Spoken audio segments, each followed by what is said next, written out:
자, 우리 좌우로 인사합니다. 하나님은 당신을 사랑하십니다.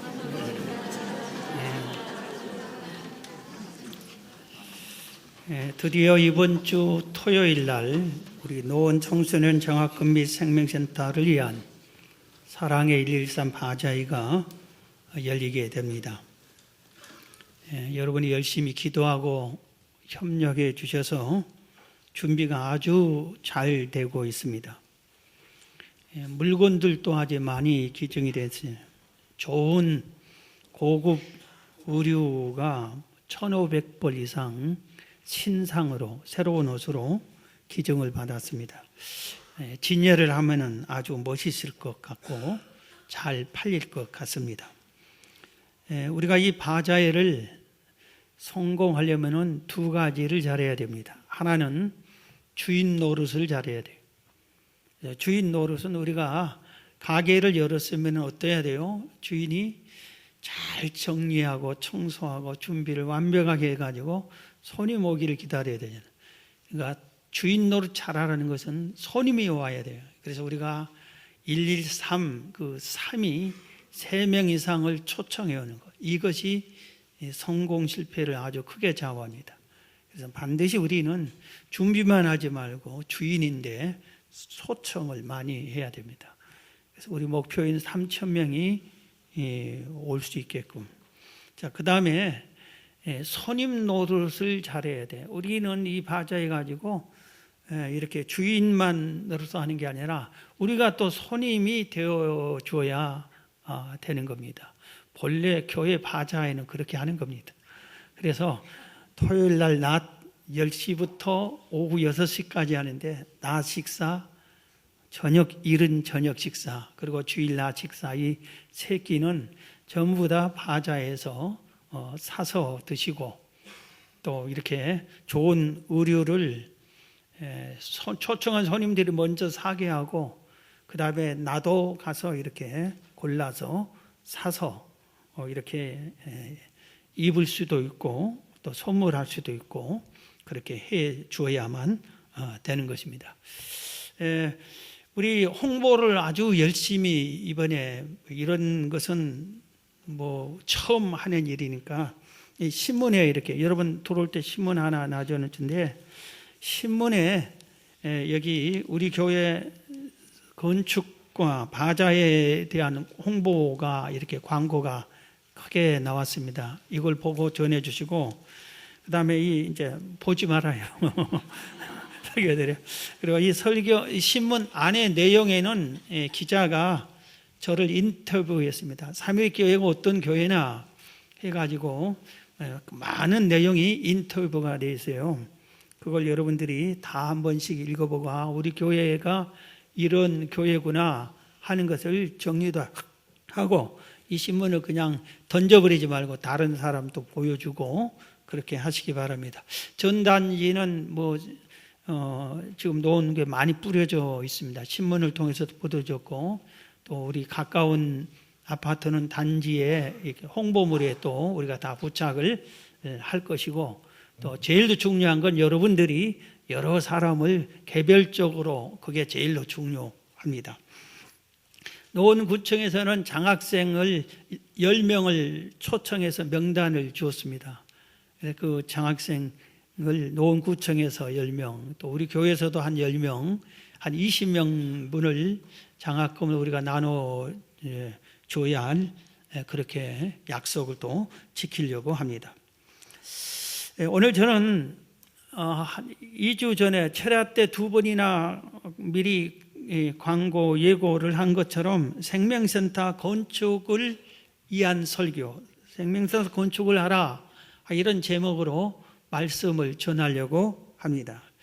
아니, 지금 때가 어느 때인데 성전 건축에 대한 설교를 합니까? 하는 것을 내가 나한테 질문을 했습니다. 그럴 정도로 지금 나라가 시끄럽고 갈등이 심하고 대지열병, 태풍 피해가 아주 또 많이 있고, 그 다음에 경제가 심히 어렵다고 하는 이런 때에 성전 건축이라는 설교는 때에 아주 맞지 않는 설교인 것을 저희가 더 여러분보다 잘 알고 있습니다.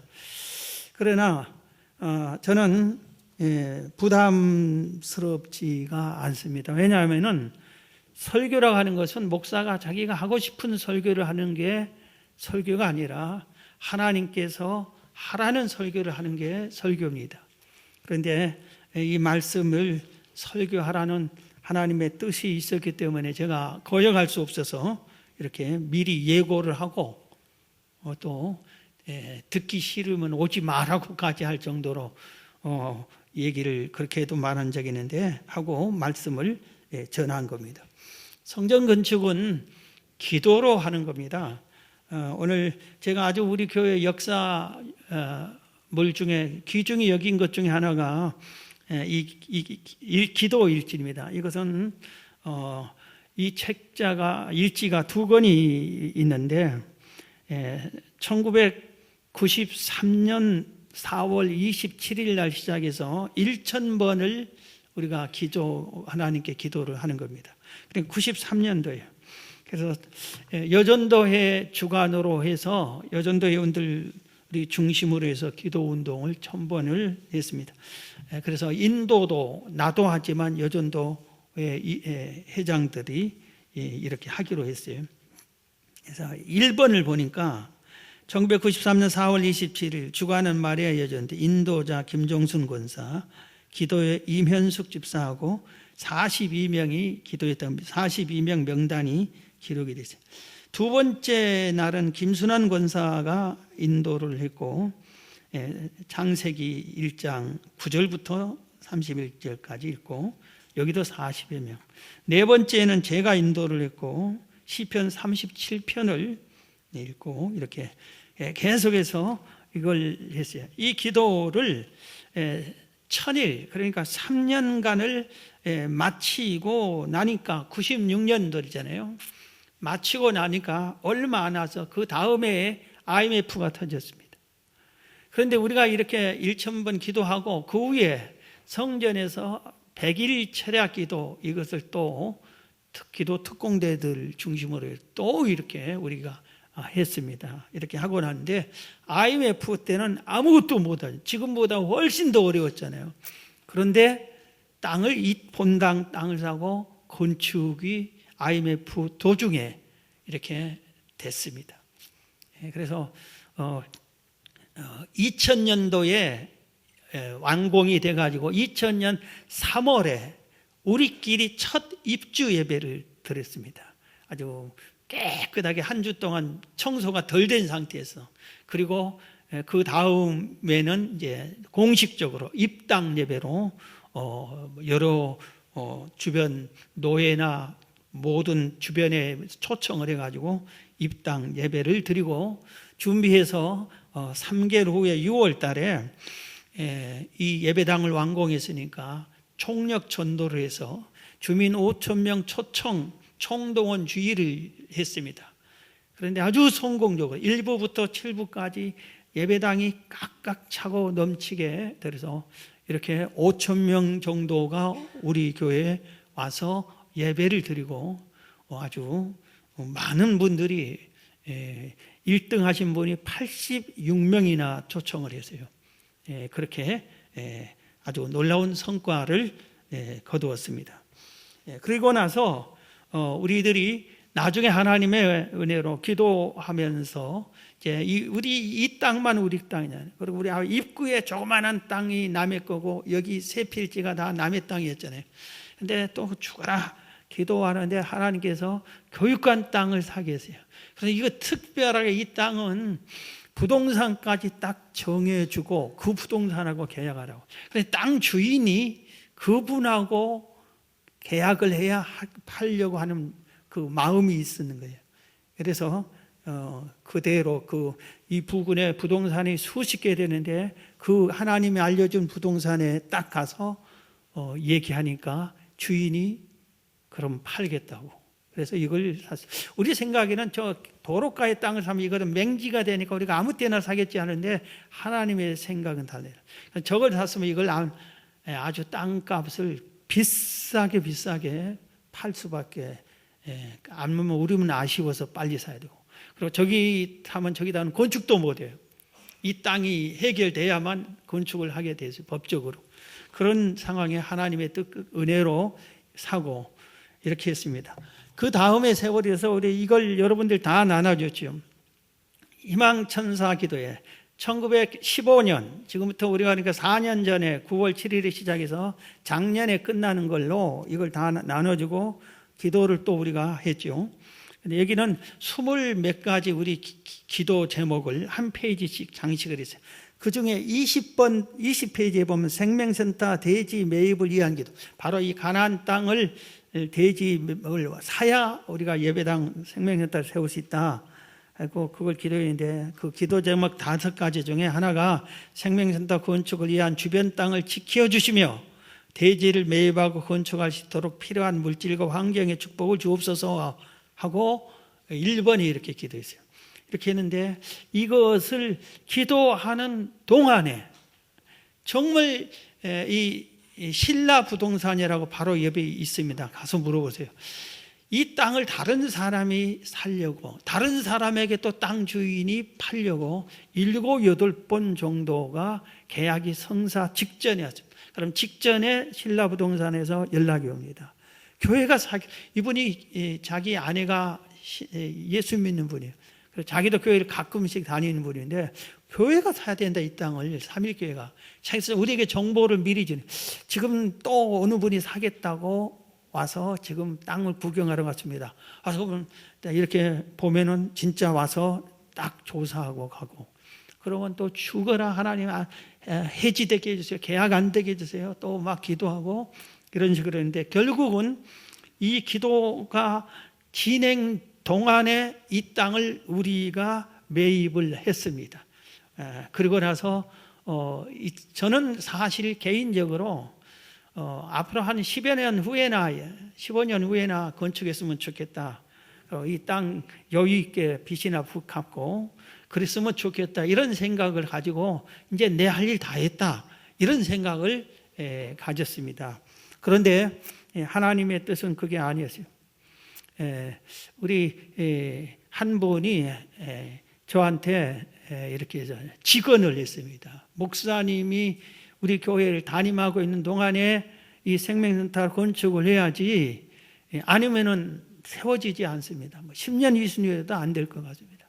목사는 그걸 아니면은 직무유기입니다. 하나님 앞에 그렇게 말을 했어요. 근데 사실 우리 여러분들이 그러는 것처럼 우리 교회 성도들이 장로님들이나 권사님들이나 안수집사님들 모두 다 저한테 대들지 않잖아요. 다들 함부로 얘기도 않고 서로 존중하고 정말 고맙게 감사하게 생각하는데 그분이 아주 당돌하게 이렇게 해서 직무유기입니다 하는데 이게 마음에 탁 박혀가지고 견딜 수가 없어요.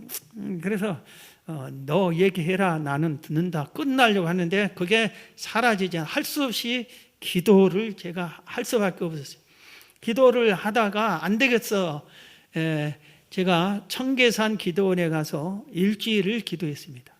하나님 도대체 왜 그렇습니까? 어떻게 해야 됩니까? 하니까 실용적 성전 건축하라고, 건축을 실용적으로 건축을 세우라고 그렇게 했습니다.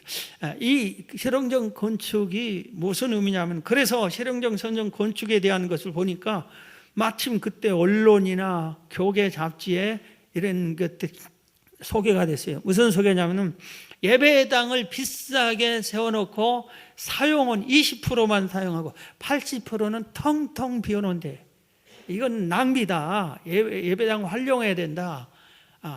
그렇게 해서 실용적으로 활용을 해야 된다.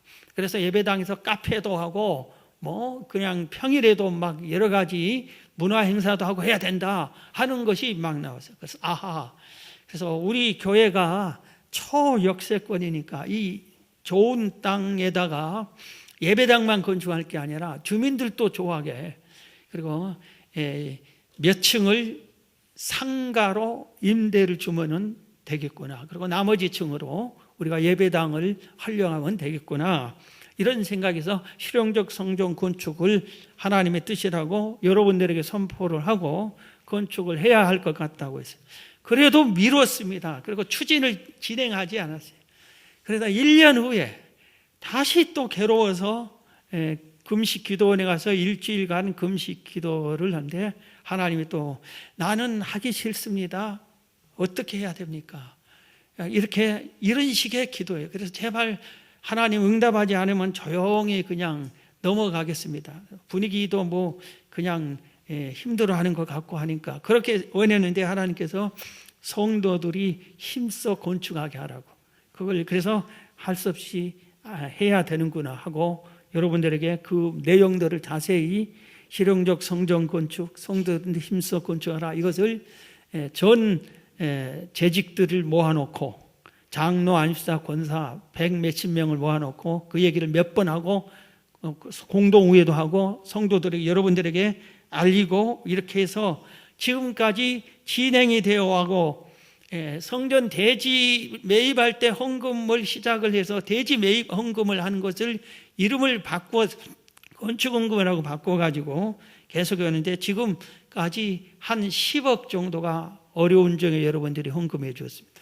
그런데 그게 벌써 절반 이상은 다 사용이 됐어요.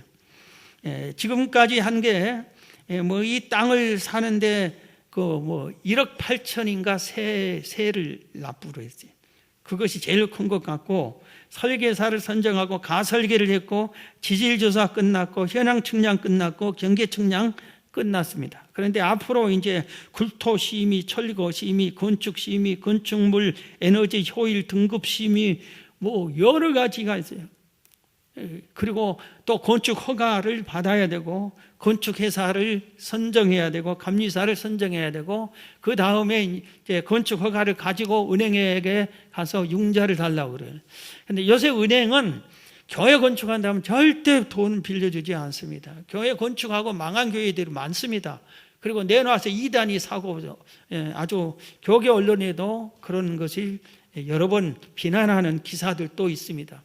그런데 우리 교회가 초역세권 안의 땅이고, 그 다음에 예배당을 지으는 게 아니라 실용적 성전 건축을 지어서 지하 2층, 지상 6층으로 지는데 3계층을 상가로 내놓겠다. 거기서 임대가 나와서 은행 이자 갚고도 건축경비를 갚아갈 수 있다. 임대료를 받아가지고, 그리고 나머지 층 예배당 한다니까 은행이 이건 빌려줘도 된다 하고 구두로 지점과 본점까지 구두로 다 설명이 돼서 구두로는 허락을 받아요. 그래서 출발을 사실은 시작을 하게 된 겁니다. 그게 안 된다고 했으면은 그 핑계대고 하나님이 은행에 안 주니까 우리 안 됩니다. 지금 이 건축하는데 뭐 옥상 그거 면적부 한다면 하여튼 1700평을 건축하는데 비용이 얼마나 드는데 이걸 어떻게 합니까? 요새는 뭐 건축헌금을 성도들이 하라 해도 크게 할 성도들이 요새 교회들이 그렇지 않습니다 하고 하나님 핑계 돌렸는데, 은행에서 또 해준다고 하니까 꼼짝없이 사실은 코를 끼운 것처럼 진행할 수밖에 없고, 회의를 진행하고 토의를 하고 지금까지 이렇게 왔습니다. 저는 한 가지 믿는 게 있어요. 분명하게 믿는 게.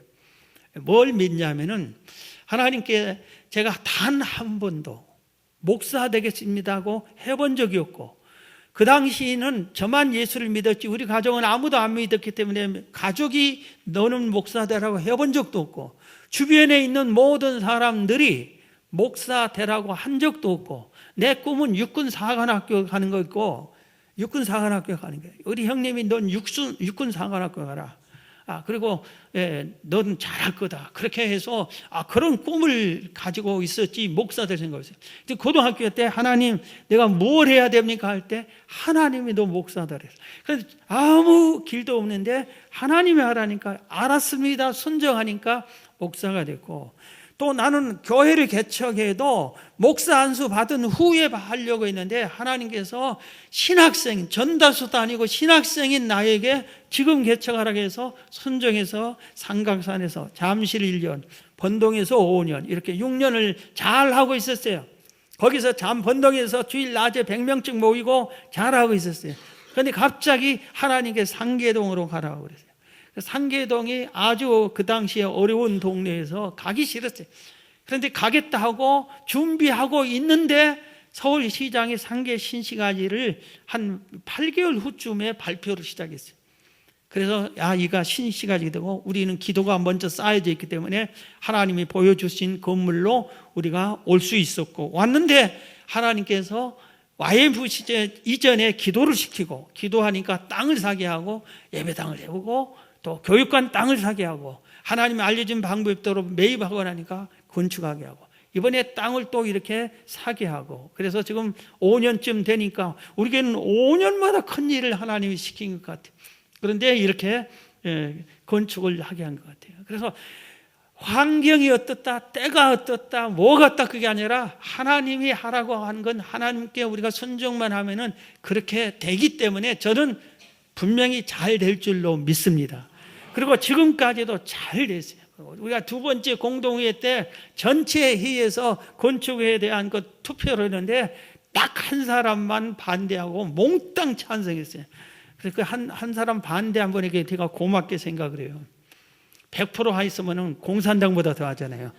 그래서 어쨌든 이렇게 됐는데, 오늘 이 생명센터 건축을 생각하면서 성경에서 성전 건축 역사를 잠깐 말씀을 여러분이 듣는 게 이해가 도움이 될게요.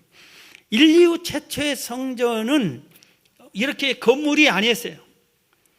최초의 성전은 돌이나 이렇게 단을 만들어 놓고 거기에 나무를 쌓아 놓고 짐승을 거기서 태워 불살라서 하나님께 제사를 지내는 게 이게 제단이었어요. 제단이었죠. 그래서 최초로 하나님께 제사를 지내는 사람이 아담의 아들 가인과 아벨이 제사를 지냅니다. 그런데 가인과 아벨, 아담 하와가 지냈는지 안 지냈는지 성경에 기록은 없어요. 좀 했겠지요. 그러니까 가인 아벨이 배워서 했겠지요. 그런데 기록은 없어요. 그러나 기록상으로는 성경에 가인과 아벨이 최초로 이렇게 제단을 드는데 하나님이 가인의 예배를 안 받습니다. 아벨의 제사만 받습니다. 세월이 흘렸어요. 믿음의 조상 아브라함, 이삭, 야곱도 전부 다 이렇게 제단에서 제사를 지냈어요. 그때는 예배를 안고 제사를 했어요. 그래서 성전이 건물이 필요 없는 시대예요. 내가 북한산에 가면 북한산에 제일 좋은 자리에 단을 쌓고 거기서 제사를 지내면 되는 거예요. 그런 스타일이었습니다. 그런데 하나님께서 이스라엘 백성이 애굽에서 400년 노예 생활하는데 모세를 통해서 해방을 시킵니다. 그리고 광야 생활을 할 때 하나님이 어느 날 모세를 부릅니다. 모세야, 시내 산에 올라오너라 그럽니다. 그래서 모세가 시내 산에 올라가서 40일을 금식 기도합니다. 그러니까 하나님이 딱 나타나서 하나님이 말씀해 줍니다. 하나님을 믿는 사람들이 이 세상에서 해야 할 일은 이렇게 해야 된다. 이건 해야 할 일, 이건 하지 말아야 할 일. 그리고 평생 영원히 하나님을 예배, 제사를 지내야 된다 하고 두 가지, 하나님의 사람이 이 세상에서 살아야 할 법, 율법을 주었어요. 그게 대표적인 게 십계명이고 각종 법, 율례, 법도, 규례 이렇게 표현하는 하나님의 법을 믿는 사람이 살아야 할 법을 주었고, 또 하나는 나를 예배해야 된다, 경배해야 된다, 그러면서 제사를 지내야 된다, 그러면서 성막을 주셨어요. 그래서 성막을 무엇은 어떻게 하고 천막을 이렇게 하고 법궤는 무슨 나무로 만들고 금으로 싸고, 그리고 누가 이 제사장은 누구만 할 수 있고, 제사장이 또 이 언약궤를 움직일 때는 어떤 사람만 움직여야 되고, 이런 모든 법도를 성막을 설계해 줬어요. 그래서 계명, 율법과 성막을 그걸 가지고 내려온 겁니다, 모세가. 그리고 와서 하나님의 성막을 세웠어요. 세월이 흘렀어요. 이스라엘의 2대 왕 다윗이 왕이었어요. 그래서 다윗이 어느 날 딱 보니까 자기가 사용하는 궁궐은 제일 좋은 자재인 백향목으로 궁궐을 만들어서 정말 좋은 초화로운 궁궐에서 자기 생활하는데, 하나님의 언약궤는 천막에 있는 거예요. 성막이 크게 말하면 천막이거든요. 그래서 안 되겠다. 하나님이 누군데, 전능하신 하나님을. 그리고 하나님께 내가 하나님이 언약궤를 모실 성전을, 건물을 왕궁보다 더 좋게 세우겠습니다. 성전 건축을 그렇게 합니다. 그러니까 하나님께서 너무 기특해가지고 사무엘하 7장에 보면은 다윗에게 복을 줍니다. 너의 이름을 위대하게 만들어주겠다. 그 다음에 너의 후손이 너의 뒤를 이어 왕이 되게 해주겠다. 그 다음에 건축은, 성전 건축은 네가 할 수 없다. 네 뒤를 이은 솔로몬이 하게 하겠다. 그렇게 합니다. 그래서 이대로 이루어져서 다윗은 자기가 못하니까 자기의 전 재산을 건축헌금으로 바칩니다. 그리고 백성들에게 건축헌금을 하게 하는데, 그때 건축헌금이 너무 많이 들어오니까 공식으로 공포합니다. 더 이상 하지 말라. 흘러넘친다. 그만 가져오라. 그렇게 합니다. 그렇게 해서 솔로몬에게 인계하는데, 솔로몬이 다윗의 뒤를 이어 왕이 돼서 솔로몬 성전이 예루살렘의 최초로 건물 성전이 된 겁니다. 거기에 하나님의 언약궤를 모시고 거기서 하나님을 제사하게 하는 성전이, 최초의 성전이 완성이 됐습니다. 그런데 또 세월이 흘렀어요. 거기서 성전에서 하나님을 예배하고 경배하고 하나님 계명대로 주신 법대로 이렇게 살아라. 하나님 믿는 사람은 그래서 살았으면 하나님의 은혜와 복을 받고 평화롭게 살았을 텐데, 모세도 모르고 아브라함도 모르고 다윗도 모르고 솔로몬도 모르고 후세 사람들이, 부모들이 그러니까 후세에게 이 신앙을 전수하지를 못했어요. 그래서 그 후세 자녀들이 하나님을 배신하고 하나님을 예배하지 않고 성전을 출입하지 않고 제사를 형식적으로 지내고 하나님이 가장 싫어한 십계명에 아주 엄히 명해놨던 우상을 섬기고 이럽니다. 그래서 하나님께서 하나님의 선지자를 통해서 자꾸 경고합니다. 그러지 말라. 그러면 너희들 채찍질한다. 너희를 심판한다. 너희를 그러면 나라까지 멸망시킨다. 온갖 경고의 말에도 백성들이 듣지를 않습니다. 그래서 결국은 BC 586년 바벨론 제국에 의해서 느부갓네살 왕이 이끌고 와서 예루살렘 수도 예루살렘 성을 무너뜨려 버립니다. 그리고 하나님의 성전을 무너뜨려 버립니다. 그래서 성전이 없어져 버렸어요. 그리고 나라가 없어져 버렸어요. 그리고 백성들이, 쓸만한 백성들을 포로로 끌려가 버립니다. 그리고 많은 사람이 죽음을 당합니다. 그리고 남아있는 사람이 극소수에 얼마 남지 않고요. 그리고 살겠다고 세계로 흩어져 있는 사람들도 있고, 이런 판국이 돼요. 나라가 망해버렸어요. 성전이 파괴됐어요. 그런데 경고하는 선지자 중에 하나님이 예레미야를 통해서 예언을 하나 해놨어요. 예레미야 25장 11절 29장 10절에 뭐라고 예언했냐면은, 너희들이 나라가 말을 안 들으면 나라가 망할 때 포로로 끌려가는데 포로 기간이 70년이 될 것이다. 70년 후면은 다시 회복하고 돌아올 거다. 이렇게 예언을 해놨죠. 근데 아무도 그 예언을 생각지도 않는데 70년이 지났어요. 70년 지난 것에 우리가 다니엘이 이 성경을 보고 특별 기도하는 것을 우리가 다니엘서를 통해서 알 수 있어요. 그래서 하나님의 몇 사람만 그걸 알고 이스라엘 흩어진 백성들은 모르는 겁니다. 그런데 70년이 지나니까 하나님이 역사를 시작을 합니다. 우리가 잘 아는 대로 양육, 강식, 이 법칙은 힘의 논리로, 제국주의에는 힘이 강한 나라가 힘이 약한 나라를 지배해버립니다. 그리고 그들을 포로로 또는 노예로 부려먹고 아주 일만 시키고 다 뺏어가고 이런 것을 하게 됩니다. 지금 세계는 그렇게 하지 않잖아요. 지금 세계는. 그런데 이 제국주의 시대에는 그랬어요. 그래서 바로 이 시대에 이 이스라엘을 멸망시켰던 바벨론 제국이 무너지고 이제 바사 제국이 들어섰습니다. 그러니까 제국도 바뀌었는데 이스라엘 포로를 보낼 리가 없잖아요. 하나님의 역사에서 에스라서 1장에 보면은 바사왕 고레스 원년에 여호와께서 예레미야 입을 통하여 말씀을 이렇게 하게 됩니다. 이렇게 하시고 바사왕 고레스의 마음을 감동시키며 그가 온 나라에 공포도 하고 조소를 드려요. 왕에게 하나님이 강동해서 이스라엘 백성을 보내고 성전 건축하라 하게 합니다. 2절부터 보면 바사왕 고레스는 말하노니 하늘의 하나님 여호와께서 세상 모든 나라를 내게 주셨고 나에게 명령하사 유다 예루살렘에 성전을 건축하라 하셨나니 이스라엘의 하나님은 참 신이시라. 너희 중에 그의 백성된 자는 다 유다 예루살렘으로 올라가서 이스라엘의 하나님 여호와의 성전을 건축하라. 그는 예루살렘에 계신 하나님이시라. 그 남아있는 백성이 어느 곳에 머물러 살든지 그곳 사람들이 마땅히 은과 금과 그 밖에 물건과 짐승으로 도와주고 그 외에도 예루살렘에 세울 하나님의 성전을 위하여 예물을 기쁘게 드릴지니라 하였더라.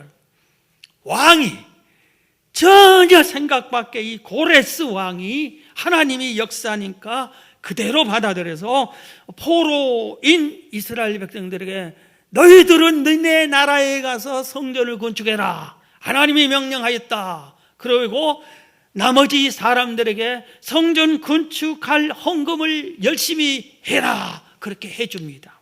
그러니까 5절 6절에 이에 유다야 베냐민 족장들과 제사장들과 레위 사람들과 그 마음에 하나님께 감동을 받고 올라가서 예루살렘에서 여호와의 성전을 건축하고자 하는 자가 다 일어나니 그 사면 사람들이 은그릇과 금과 물품과 짐승과 보물로 돕고 그 외에도 예물을 기쁘게 드리더라.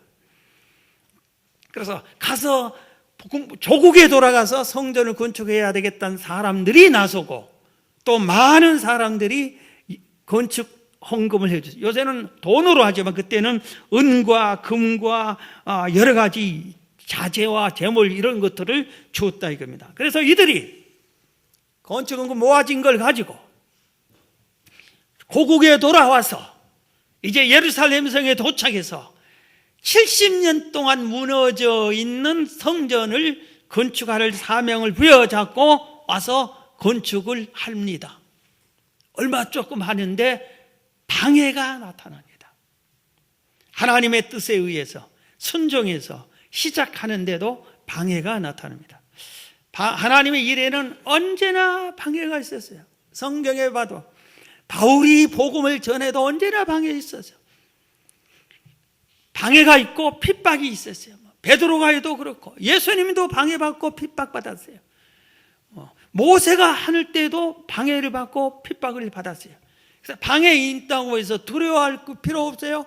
그걸 이기면 되고요. 핍박을 통과하면 되는 거예요. 이렇게 하는데 방해가 나타나는데 세 가지 방해가 나타나요. 사마리아인이 방해했어요. 남유다가 이렇게 주관해서 하니까 북이스라엘 같은 민족끼리 사마리아인들이 방해를 맡겼습니다. 그 다음에 건축 이렇게 하는 중에 흉년이 들었어. 하나님의 일을 하는데 흉년이 들었어요. 그러니까 또 마음이 막 요동하기 시작했습니다. 그 다음에 솔로몬 성전을 본 나이가 많은 원로들이 살아있었어. 몇 분이. 그러니까 이들 보니까 솔로몬 성전과 지금 세운 이 성전이 볼 때 솔로몬 성전에 비해서 좀 초라해. 이 세 가지가 이렇게 하니까 이분들이 또 원망이 나오고 불평이 나옵니다. 그래서 막 방해가 나타나고 또 기근이 생기니까 힘도 빠지고 이런 상황에서 이들이 마음이 변질되기 시작했어요. 하나님의 뜻이 아닌가 봐. 이런 사람들이 생겨나기 시작했어요. 방해도 물리치고 해야 되는데 포로에서 해방돼서 귀환해서 조국에 올 때 하나님의 성전을 건축하라 이 귀한 명령을 가지고 희망을 가지고 왔던 그들이 방해가 있다고 해서 하나님의 뜻이 아닌가 봐. 그런 겁니다. 그 다음에 나중에 하면 되지 꼭 지금 해야 돼. 그 다음에 우리 삶의 터전부터 마련하자 그래. 70년 동안 떠났다가 와서 보니까 집도 없고 절도 없고 터도 없고 아무것도 없으니까 자기 집을 마련해야 하고 살 터전을 마련해야 하는데 사명은 하나님의 성전 건축의 사명이지만 내가 살아야지 하고 자기들 살 길만 찾아서 그러다 보니까 15년이나 성전 건축이 짓다가 멈춰 버렸습니다. 흉물스럽게 된 거예요. 제가 가끔 속초를 가는데 올 여름에도 우리 노예 교역자 수련회를 속초로 갔어요. 거기 가면은 한 15층이쯤 되는 건물이 한 20년째 가까이 짓다가 흉물스럽게 그대로 있는 건물이 있어요. 아마 뭐 법적으로 잘못됐는지 뭔지 철거도 않고 그대로 골조만. 우리 창동 역사, 우리 옆 동네 창동 역사도 지금 15년째 그대로 흉물스럽게 철골만 몇 개 보이고 아주 녹물이 떨어지게끔 그렇게 있어요. 짓다가 말면은 흉물스러워요. 그래서 하나님께서 오늘 본문에 학개 선지자를 통해서 외친 겁니다. 학개 선지를 통해서 이들이 그냥 사명을 잃어버리고 성전 건축을 잊어버리고 나중에 하자, 뭐 방해가 있는데 뭐 내면 나도 살기 먹기 바쁜데 뭐 하고 이렇게 할 때 하나님이 오늘 본문 학개서를 통해 학개 선지자를 통해서 외쳤습니다. 오늘 학개서 1장 2절 이하에 보면 만군의 여호와가 이같이 말하여 이르노라. 이 백성이 말하기를 여호와의 전을 건축할 시기가 이르지 아니하였다느니라. 나중에 하자, 지금 때가 아닌가 보다. 그래서 하나님이 학개 선지자를 통해서 야, 너희들이 할 일이 뭐냐? 근데 시기가 이르지 아니했다고 하냐? 제일 먼저 해야 할 일이 일인데 하고 책망한 겁니다. 두 번째 4절에 보면은 이 성전이 황폐하였거늘 너희가 이때에 편백한 집에 거주하는 것이 옳으냐? 눈치 있고 아주 잽싸게 어떤 사람들은 고국에 도착하자마자 성전 건축에 힘쓰라고 보냈는데 그게 않고 막 자기 삶의 터전을 말했는데 판백한 집에 거주한다. 이 뜻이 뭐냐면은 판백한 뜻은 그 당시에 가장 좋은 건축 자재로 자기 집을 화려하게 만들었다는 거예요. 이 판백은 판잣집인데 그 당시에 제일 고급스러운 거예요. 하나님의 집은 짓다가 흉물스러운데 너는 네 집은 화려하게 짓고 너는 거기서 살면서 하나님의 집은 왜 안 짓느냐 하고 책망을 한 겁니다. 그러면서 5절 7절에 두 번이나 너의 행위를 살펴라. 너의 행위를 살펴라. 네 행위가 타당하냐? 옳으냐? 네 행위를 살펴라. 이렇게 말합니다. 그러면서 너희들 그랬기 때문에 하나님의 사명을 잃고 건축을 않고 미루고 안 했기 때문에 6절에 너희가 많이 뿌릴지라도 수확이 적으며 먹을지라도 배부르지 못하며 마실지라도 흡족하지 못하며 입어도 따뜻하지 못하며 일꾼이 삭슬 받아도 그것을 구멍 뚫린 전대에 넣음이 되느니라. 그랬어요. 이것이 뭐예요? 네가 복을 놓칠 것이다. 그렇게 얘기한 거고, 이게 먹어도 배부르지 않고 자도 피곤하고 이거 뭐 행복하지 않을 것이다. 이것입니다. 그러면서 오늘 8절에 다시 명령, 너희는 지금 빨리 산에 올라가서 나무를 가져다가 성전을 건축하라. 그래야만 내가 그것으로 말미암아 기뻐하고 또 영광을 얻으리라. 여호와가 말하니라. 그래서 산에 올라가기가 얼마나 힘들어요. 성전 건축 쉽지가 않아. 산에 올라가서 나무를 가져다가, 요새는 기계로 베고 기계로 운반하기 때문에 아무렇지도 않아요. 그런데 이 시대에 그런 트럭이 하나 있었겠어요? 나무를 직접 베야 되고 나무를 직접 다듬어야 되고 나무를 그거 직접 손으로 옮겨와야 돼요. 얼마나 힘들고 있고 노력을 해야 되겠어요. 그런데 하나님께서는 빨리 산에 올라가서 나무를 가져다가 성전을 건축하라고 명령을 한 겁니다. 그래서 이게 학개 선지자가 외치고 이렇게 해서 우여곡절 끝에 성전이 완성이 됩니다. 자, 오늘 우리 교회 생명센터 건축도 생명센터를 건축하라 하나님이 명령하셨어요.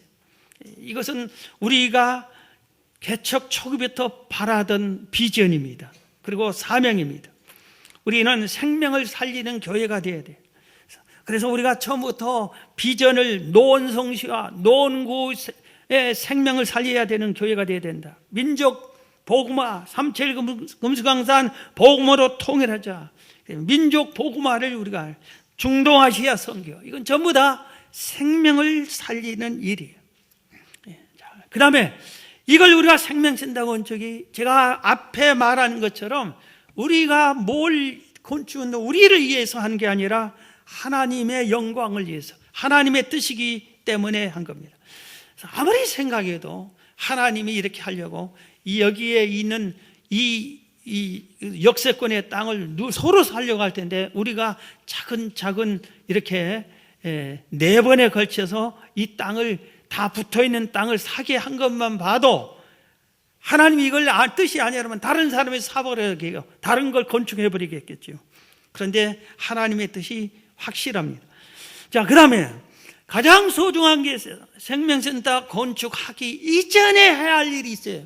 그게 뭐냐면 우리 모두는 마음의 성전을 건축해야 돼. 성전 건축하는데 기쁘지도 않고 감사하지도 않고 불편하고 은혜롭지도 않고 평안하지도 않고 이런 사람은 마음의 건축이 세워지지 않았기 때문에 그런 거예요. 하나님의 뜻인가 아닌가가 중요한 것이지, 뜻이면은 모든 것이 평안한 거예요. 기쁘고 감사함을 해서요. 다윗 시대에 건축 예물을 할 때 기쁘고 즐겁고 넘치게 갖다서 그만 가져오라 하는 것처럼 우리들이 내 마음의 성전을 건축하고 예수님을 모시고 주의 뜻대로 우리가 동행하고 주님과 함께 해야 되는 거예요. 우리 힘으로 되지 않아요. 한 마음으로 기도에 힘써야 되는 거예요. 교회 건축은 아까 말씀한 그대로 기도로 이어왔어요. 우리 교회도. 그렇기 때문에 계속 기도를 가장 중요하게 여겨져요. 일이 되는 게 우리가 40일씩 기도를 지금 10번째 하잖아요. 기도가 10만 번 이상 하나님께 통계가 올려졌어요. 10만 번 이상을 하나님 생명센터 건축을 우리가 기도했어요. 그래서 하나님이 역사를 하셔서 올해부터서는 본격적으로 이만큼 추진이 된 거예요. 그리고 아주 또 중요한 것이 있어요. 건축만 힘쓰는 게 아니라 생명 살리는 열심히 전도하는 일을 힘써야 됩니다. 그래서 계속해서 생명을 살리는 교회의 본연의 사명, 전도와 선교와 봉사와 구제와 이것을 계속해야 되는 것입니다. 우리도 산에 올라 나무를 베어야 되고 건축을 해야 돼요. 힘쓰고 힘을 모으고 애써야 된다 이겁니다. 그런데 제가 이렇게 이 설교를 준비하면서 이런 분은 건축원금 안 해도 된다, 이런 분들을 말씀드리겠습니다. 이건 제 생각이에요. 하나님의 뜻인지 아닌지 모르겠어요. 제가 설교 준비한 말씀이에요. 새신자, 우리 교회 이제 새신자예요. 들어온 지 우리 교회 등록한 지 1, 2년밖에 안 된 성도는 안 하셔도 돼요. 우리 교회를 알고 우리 교회 완전히 이게 내 교회다 할 때 그때 원할 때 하세요. 지금 안 하셔도 돼요. 새신자가 와서 그 다음에 예수님이 잘 모르는데 구조로 영접도 하나님이 살아계시는 것도 긴가민가 하는 사람에게 그러면은 안 하셔야 돼요. 하나님을 먼저 내 마음에 모셔야 돼요. 예수님을 먼저 예수하고 믿음이 성장할 때 해야 돼요. 새신자는 안 해도 될 것 같다. 이거 제 생각이에요. 두 번째, 먹고 살기 힘든 성도가 있어요. 우리 성도 중에. 그런 분은 안 해도 돼. 지금 내가 먹고 살기 하고 싶어도 돈이 없는데 어떻게 해요? 그런 분은 마음에 부담 갖지 마라. 하나님이 기회를 안 준 거예요. 나중에 해도 돼. 그러니까 그런 분은 안 해도 돼요. 세 번째, 다른 교회에서 우리 교회 오기 전에 이사 와서 우리 교회에 등록을 했는데 전에 있던 교회에서 내가 내 재산의 일부를 들여서 교회 건축해서 그 교회 기둥 하나는 내가 세운 것 같다 할 정도로 큰주임하게 건축 헌금을 해본 사람은 안 해도 될 것 같아요. 그것만 가지고도 천국 가도 그걸로도 상을 받으면 될 것 같아요. 그러나 나머지의 모든 사람은 다 해야 됩니다.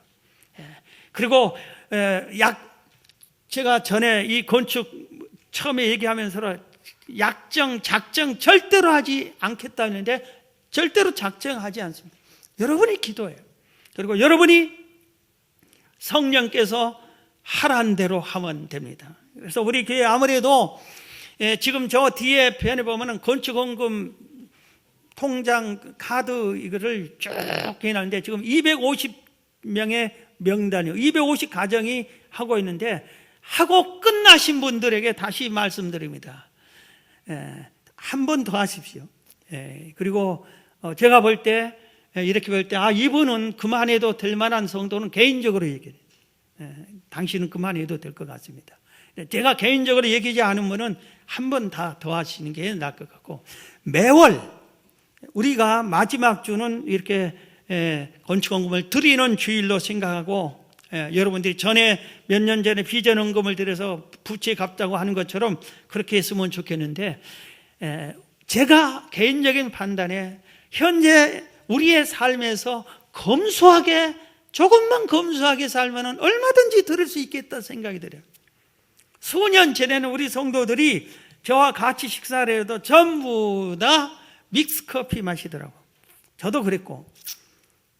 그런데 요새는 전부 다 식사하면은 믹스커피 안 마시고 다 수천 원짜리 아메리카노를 마시더라고요.